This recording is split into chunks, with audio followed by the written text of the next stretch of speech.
around Dodge City and in the territory on west, there's just one way to handle the killers and the spoilers, and that's with a U.S. Marshal and the smell of Gunsmoke.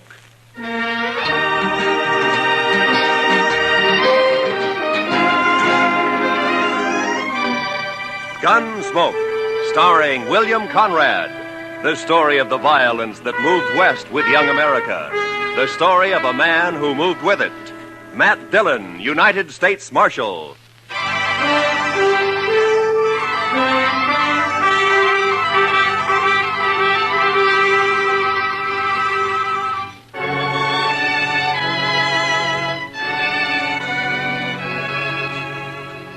Everything was all right until about a mile north of the Cimarron.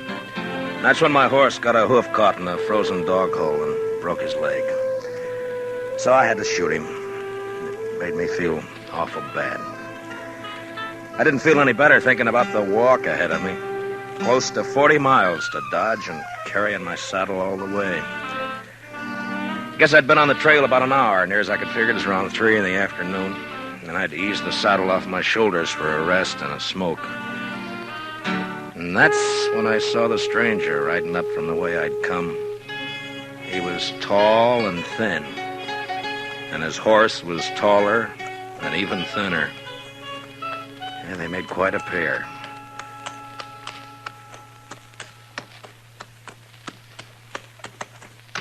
Hi. How are you? You lost? No. My horse busted his leg away back. I'm on my way to Dodge. Oh, it's your house, huh? I saw it. Yeah. On your way to Dodge, huh? Yeah, that's right. You got any more of that tobacco? Yeah, sure. Here you are. Thanks. Thanks a lot. That's okay. Kind of a big walk you've got ahead, ain't it? Kinda. It's going to be dark soon. You figure making camp? That's the idea. Well, it's too bad. Yeah. Do you need any food? No, thanks. I got enough. Well, I thank you for the tobacco. Sure. Anytime.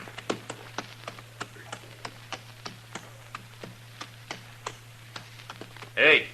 Yeah? Not saying this beast won't drop dead from the shock, but do you want to climb on behind? Save you a piece of boot leather for a while, anyway. Well, I'd be much obliged if you think that animal of yours can carry us. Well, she won't mind. She should have been dead a long time ago, except she don't know it.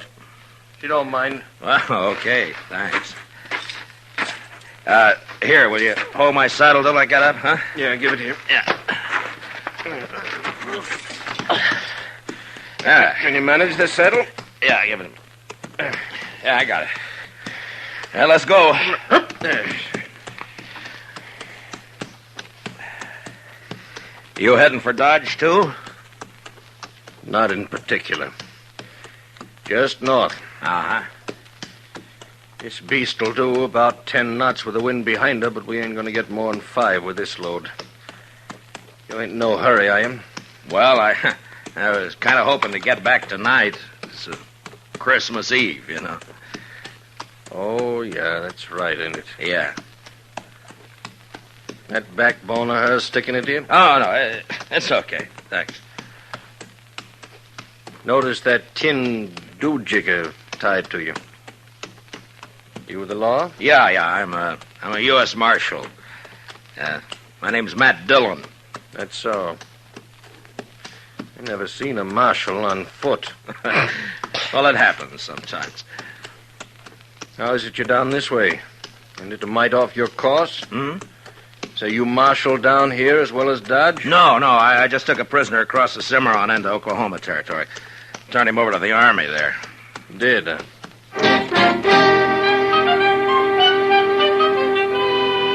And then he shut up tight. We must have ridden a couple of miles without a word. I got to thinking about Dodge and Chester, Doc, and Kitty, and the rest of them. You know, there's something pretty special about any place at Christmas time. The backbone on the stranger's nag was just about to split me in two when he talked up. My name is Cowley. Oh? Amos Cowley. We better heave to a spell. She's breathing mighty hard.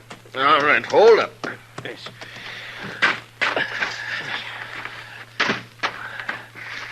Yeah, it's getting a little chilly, isn't it? Yeah.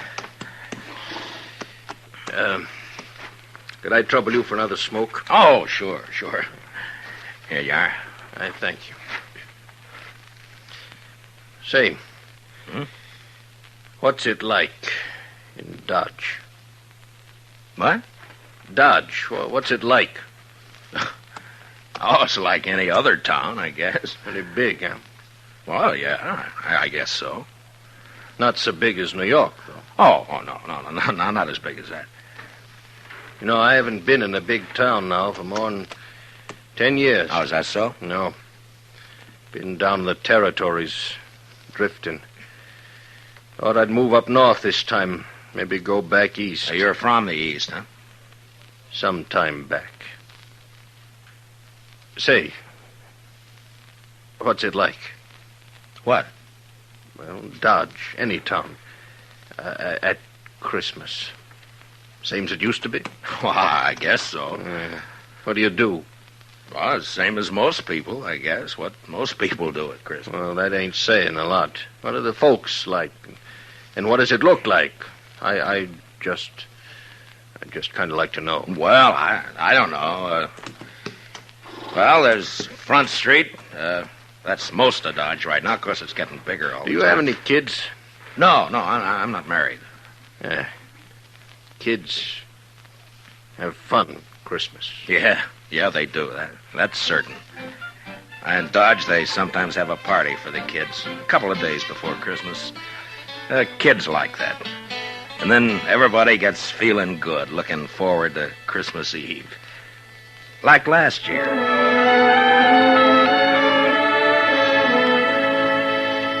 There was snow on the ground, but the sky was clear. You could even see the stars. I was going down the street to the Texas Trail to meet Doc and Chester. Chester, he's my deputy. Doc's a doctor in town. We had some work to do later on in the evening. You could see the light shining behind the curtained windows, and almost everybody had a sprig of holly berries hanging up. They got some from the east a couple of days earlier. I remember running into John Bumby. He's a kind of general handyman in Dodge. Never says much, but he sure had a lot to say that night. Oh, hello, Marshal. Oh, hi, John.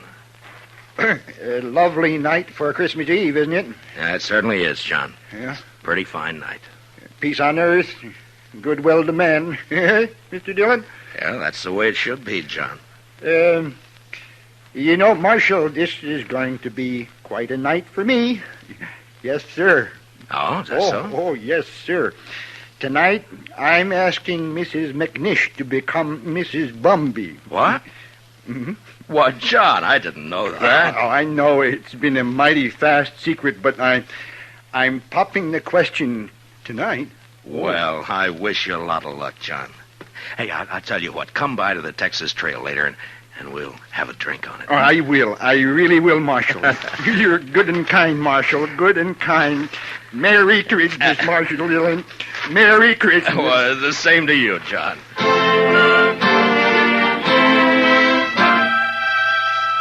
That may sound kind of funny to you, but John Bumby's a good man. A little peculiar sometimes, but good as they come. And they don't make enough like him. Of course, most everybody in Dodge suspected Doc and Ms. McNish were sweet on each other. But it just goes to show you. I'll tell you about John and Ms. McNish a little later. So I went on down the street. You know, it's a funny thing about those words, Merry Christmas. Men say it to each other, and, well, it makes them feel kind of good. I know what you mean. Used to be a seafaring man myself. When you're on the sea and it comes Christmas, things like that can count a lot. Yeah. Well, we might as well get underway again, huh? Sure. All right. Hey, you want to take my saddle? Give it here. Okay. That's... Give it to me. Okay. Come. I guess you'll miss it in Dodge tonight. Won't you? Well, if you could get a little more out of this nag of yours, we might make it tonight. No, there's not a chance. She'll be on her beam ends pretty quick. She's been on a long reach since sunup. Oh. Mighty bare country up this way. All right, depends on what you're used to, I suppose. Well, mighty bare where I've been, too. It's not like the sea. That's always different. How come you left it? I always heard a sailor doesn't ever get it out of his blood. The sea? I guess you can get it out of your blood, all right. You got the right reason you can. Yeah, I guess so. Hey, you trying to get something out of me? Well, no. Get what? I would just remark. You want to ride with me? I don't want any talk about the sea. Well, you brought it up. Get it.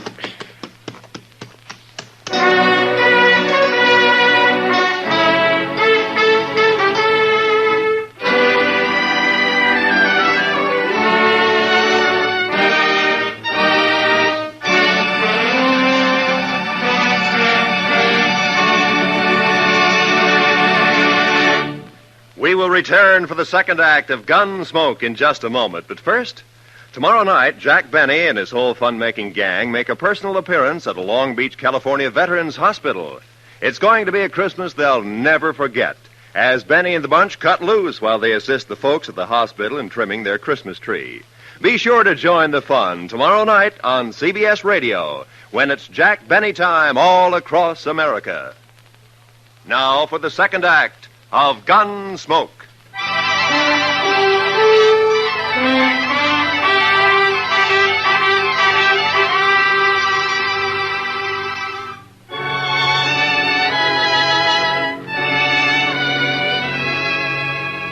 Amos Cowley sulked his way along the trail for the next while.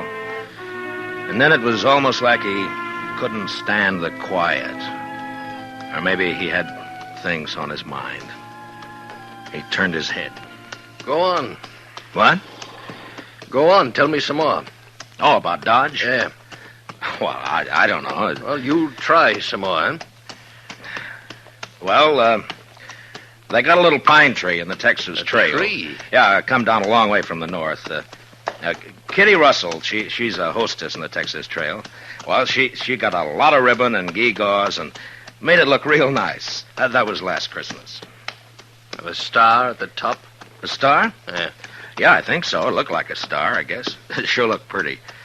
And there was a difference in the place that day.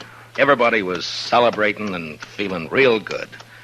The doors would swing open and somebody would come in and, maybe somebody you just knew to nod at, but because it was Christmas Eve, he'd come right up and say, hello. Oh, maybe that's a good reason, maybe not. I don't know. All right, I'll tell you. Anyhow, it was still kind of early. Just wait till you take it. Kitty and Chester were standing off looking at the tree. Hi, Matt. Good evening, Mr. Dillon. Hi, Kitty. Chester. How do you like it, Matt? Christmas tree. That's Oh, that's real pretty. Only tree but one in the whole town. Yeah, Kate's got one over the Alfaganza. Oh, well, I'll have to see it later. yours. You're next. Where's Sam? I don't know. Maybe he started celebrating too soon. Oh. Doc's taking over the bar. Yeah, that's right. You want a drink, Kitty? Sure. Oh, right away. I'll get you a drink. I'll get you. You haven't forgotten anything, have you, Mr. Dillon? Forgotten? What, Chester? There. What did I tell you, Miss Kitty? I knew just as sure as my nose that you forgot. That. No. I hadn't forgotten. Oh, well, I thought as soon as I get Sam sober enough to take care of the customers, we could go on over to Doc's like we planned. Sure, we'll do that, Chester. Here you are, Matt. Thanks, Doc. Yeah, well, it's still snowing out. No, it's not. Where are you going, Kitty? All right. Just want to look outside.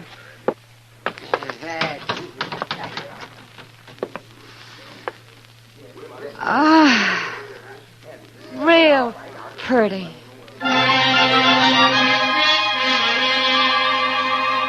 Man thinks of a lot of funny things that don't mean much. Kitty standing at the door, sniffing the cold air, and the warmth inside, and the whiskey in me. It was a good feeling. And then Chester and I decided to take a bottle over to Mr. Hightower. He's the telegraph operator over at the depot. He runs a printing shop on the side.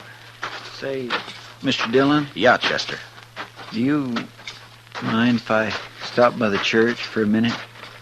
Well, no, I don't mind.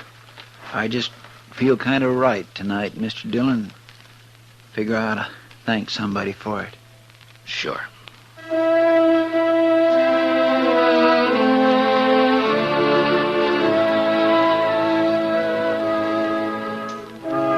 So we stopped by the church. I've never been much of a man for church, I guess, but I went along with Chester. Wasn't anybody else there, just the two of us.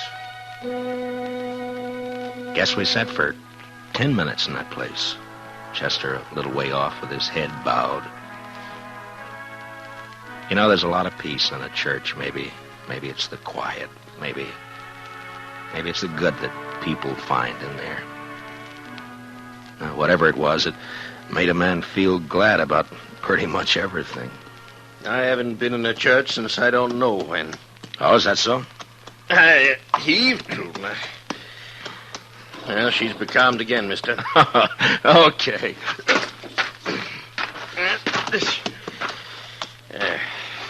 She sure wasn't built for it, I'll tell you. You ever see anything like that? She is kind of old, isn't she? I've had her going on 8 years. She hasn't changed a mite. Eats like a pig and looks like a four-legged mizzenmast. Smoke? Don't mind. Hey, what about that fella Hightower? Did you get that bottle to him? Oh, sure. Yeah, I guess it was lonely over in the depot all alone. He was glad for the company. There was a wood fire burning in the stove, but it didn't keep out the cold much.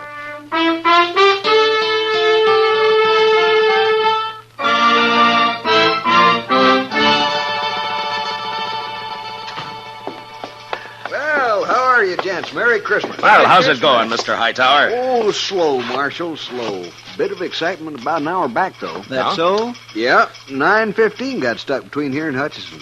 Lots of snow back there. They getting her out?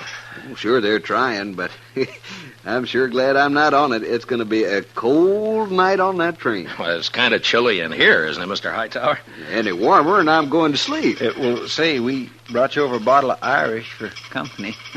Jameson's. Well, I declare I was just thinking about a tot before you boys come in. Now, that's real friendly. Will you have a drink with me? We sure will. Let's open her up, huh? A couple of glasses up on the shelf there, Chester. Get them down, will you?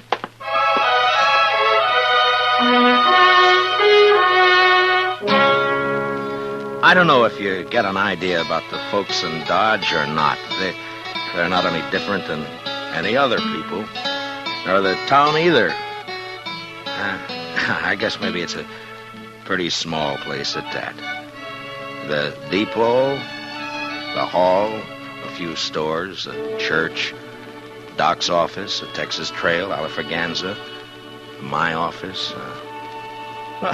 Not much, but it's where you live, you know? Sounds all right. I lived in a town once back east. Small. I know what you mean. Well, maybe you'll be going back. Maybe. Say, the kids, they still believe in St. Nick? Oh, sure, I Mighty suppose. few kids down where I've been. Injun kids, they don't believe in St. Nick. No reason they should, I guess. I used to believe in it, you know that? Well, I guess most people did one time or another. Hey, you figure we come maybe 10 miles? Maybe. Yeah, it's getting dark. Yeah. Well, come on. You want to ride the saddle for a bit? Oh, no. That's okay. Well, then, okay. We rode on, and I thought about last year, about Kitty, Doc, and Chester and me going over to Doc's place after Doc got tired at Tended Bar at the Texas Trail. It was about a quarter to midnight, and we stood around and sang Christmas carols. And I remember how it sounded that night, how it looked. The glow in the stove in the middle of the room, and the frosty windows. On a cold winter Yeah, it was Christmas Eve, all right. was so deep. Noel, Noel, Noel, Noel. Born is the King of Israel. Say, that was fine. That was just fine. Yes, it was. Oh, gee. Say, now, what do you say if we... Listen. Huh? Oh. Merry Christmas. Merry Christmas. Merry Christmas. Merry Christmas. You know, I feel sentimental. That's exactly what I feel. I feel sentimental. I know what you mean, Doc. I surely know. Okay, Doc. Bring 'em out.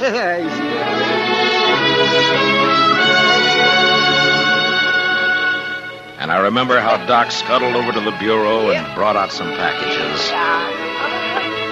The presents weren't much, but it didn't matter what they were. And when we'd finished opening them, it was Chester who said what we were all thinking. I just want to say, Miss Kitty, Doc, you, Mr. Dillon, I just want to say that this is the best doggone Christmas I ever had. And that's what I want to say.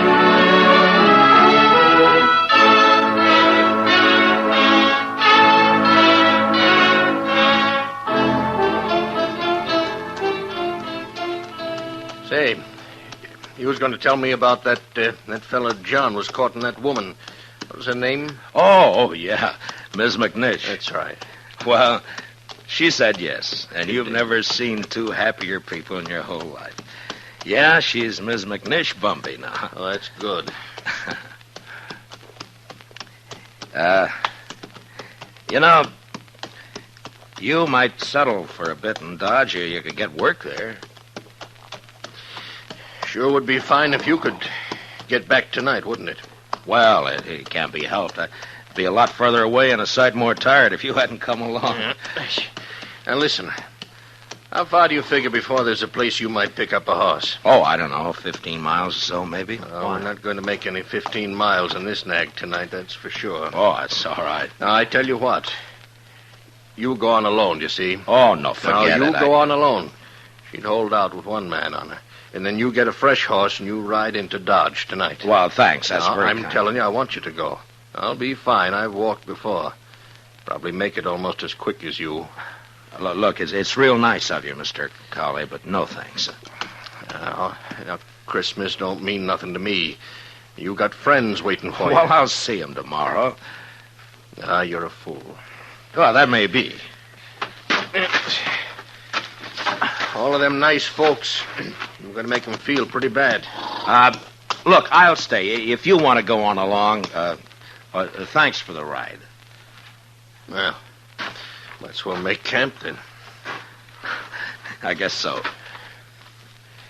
And listen, you want to tell me some more about what you was telling me before we turn in? Well, sure. I take it kindly, mister. I'll get yourself settled. I got some stuff in my pack we can eat and maybe get a fire going. Then after we eat, you can tell me some more.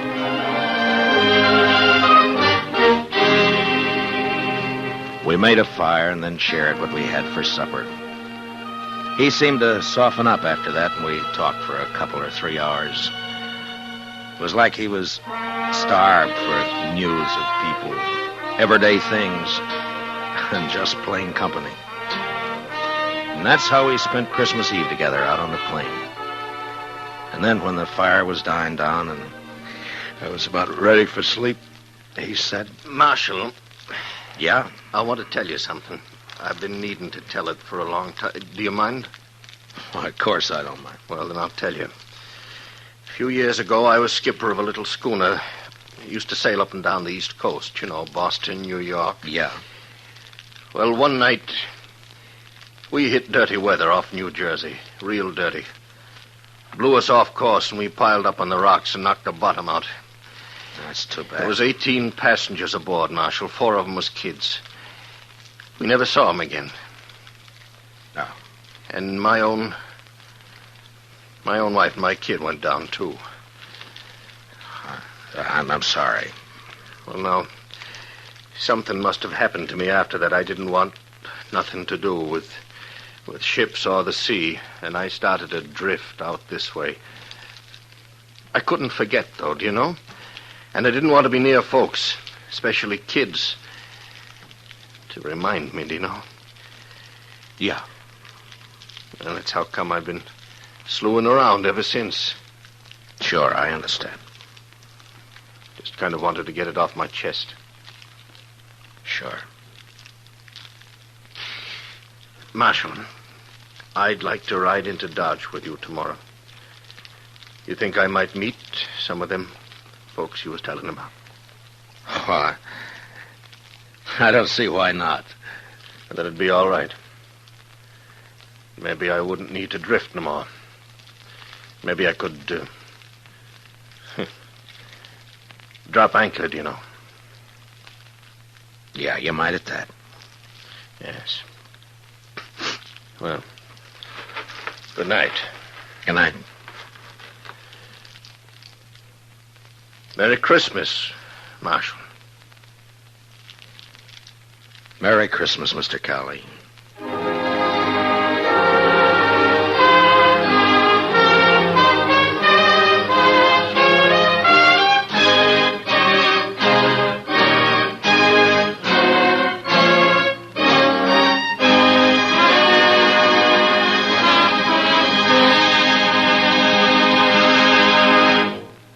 Gunsmoke, under the direction of Norman MacDonald, stars William Conrad as Matt Dillon, U.S. Marshal.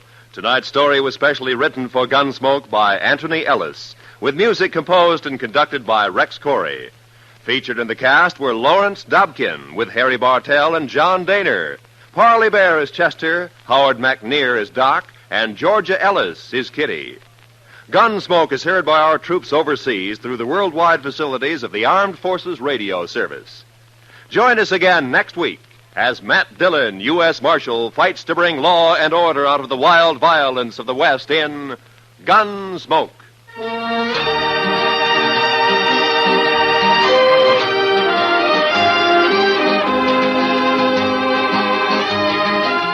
Tomorrow night, Edgar Bergen's real-life daughter, Candy, pays him and you a visit on The Edgar Bergen Show with Charlie McCarthy.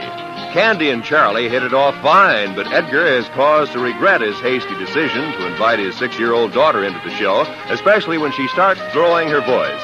Sounds like fun tomorrow night on most of these same stations when CBS Radio presents The Edgar Bergen Show with Charlie McCarthy.